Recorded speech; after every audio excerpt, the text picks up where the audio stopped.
Chapitre 11e. Comment manger?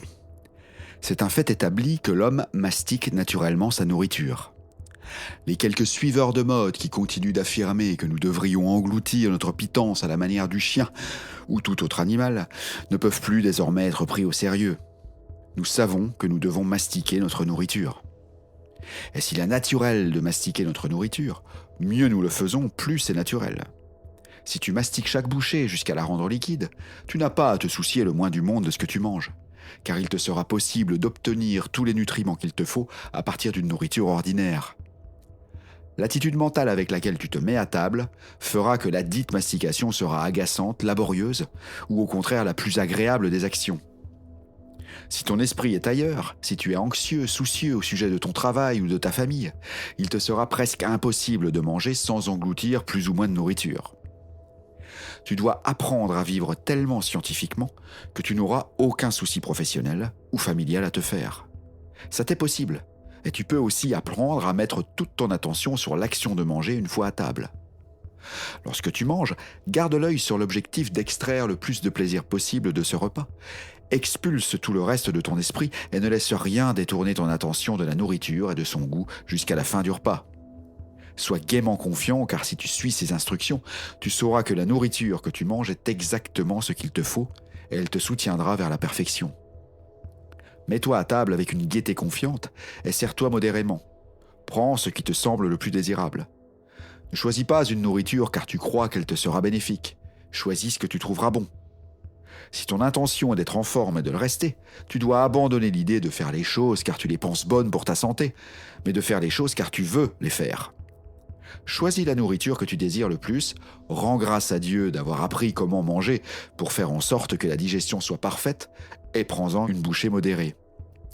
Ne porte pas ton attention sur l'action de mastiquer, porte-la sur le goût de la nourriture. Goûte-la, apprécie-la jusqu'à ce qu'elle soit réduite à l'état liquide et qu'elle descende le long de ta gorge par une déglutition involontaire. Peu importe le temps que ça prend, ne pense pas au temps, pense au goût. Ne permets pas à tes yeux d'errer au-delà de la table en spéculant sur ce que tu mangeras après. Ne crains pas le fait qu'il n'y ait pas assez et que tu n'auras pas assez de tout. N'anticipe pas le goût du prochain plat. Garde ton esprit centré sur le goût de ce que tu as dans la bouche. Et c'est tout. Manger de façon scientifique et saine est un procédé merveilleux à partir du moment où tu as appris comment faire.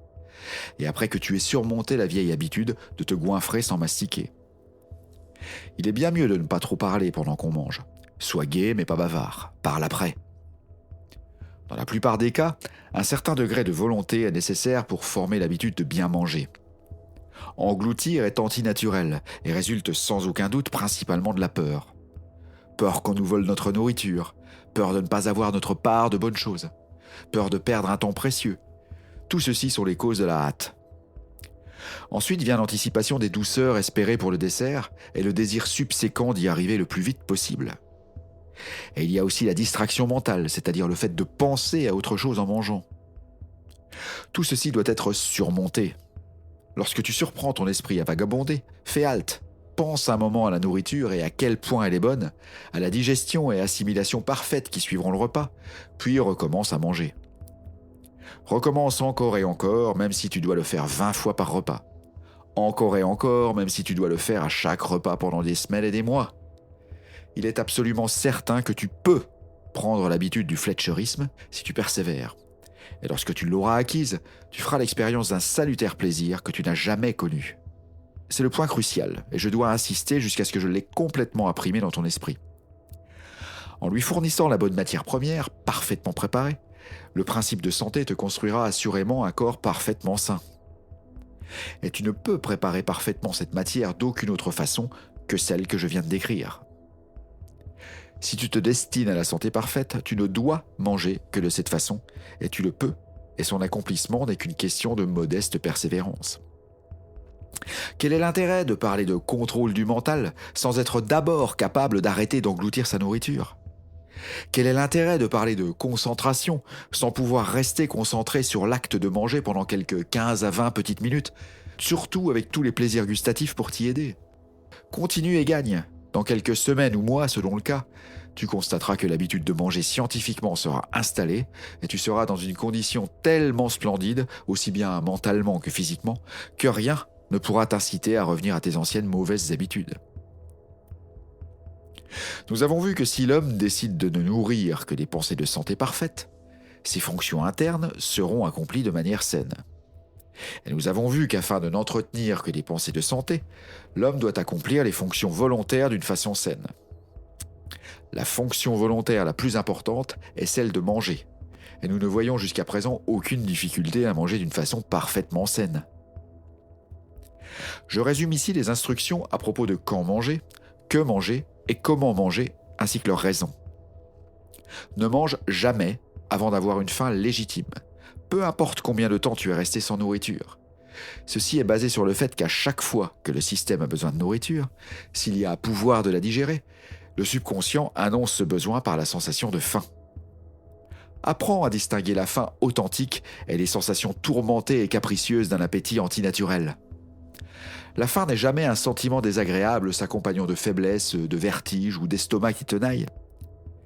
C'est un désir plaisant, anticipatoire pour de la nourriture et est ressenti le plus souvent dans la bouche et la gorge. Elle ne vient pas à heure régulière ou à intervalles précis. Elle ne vient que lorsque le subconscient est prêt à recevoir, digérer et assimiler la nourriture. Mange ce que tu veux en faisant ton choix parmi les produits de base de la zone où tu vis. L'intelligence suprême a guidé l'homme vers le choix de ses nourritures et elles conviennent à tous. Je fais référence bien sûr aux nourritures qui sont prises pour satisfaire la faim, et non celles qui ont été inventées simplement pour gratifier l'appétit ou des goûts pervers. L'instinct qui a guidé les masses à faire usage des bons produits de base afin de satisfaire leur faim est divin. Dieu n'a fait aucune erreur. Si tu manges ces nourritures, ça ne pourra pas te faire de mal. Mange ta nourriture avec une joyeuse confiance et savoure tous les plaisirs gustatifs possibles, accompagnant chaque bouchée. Mastique chaque morceau jusqu'à l'état liquide en maintenant ton attention sur le plaisir de le faire. C'est le seul moyen de manger d'une façon parfaitement complète et réussie. Et lorsque quelque chose est fait d'une façon parfaitement réussie, le résultat final ne peut pas être un échec. Dans l'atteinte de la santé, la loi est la même que pour l'atteinte de la richesse. Si tu fais de chaque action un succès en soi, la somme de tous tes actes doit être un succès. Lorsque tu manges avec l'attitude mentale que j'ai décrite, de la façon que j'ai décrite, rien ne peut être ajouté à ce procédé. Il est accompli d'une façon parfaite et il est accompli avec succès. Et si manger est accompli avec succès, la digestion, l'assimilation et la construction d'un corps sain sont amorcées avec succès. Nous verrons au prochain chapitre quelle quantité de nourriture est demandée. Fin du chapitre 11e.